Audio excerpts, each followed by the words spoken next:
காப்போம் என்று சொல்லி மருத்துவ ஊழியர்களை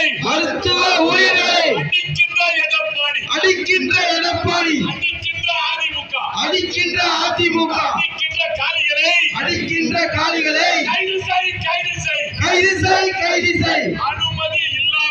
அனுமதி இல்லாமல் மிரட்டாதே. கண்டிக்கிறோம். எடப்பாடி பழனிசாமியை கண்டிக்கிறோம். 108 தோமுசா கண்டிக்கிறோம். 108 ஆமன் சூழலை ஆக்குவதற்கு மொழி வைத்த எடப்பாடியை கண்டிக்கிறோம்.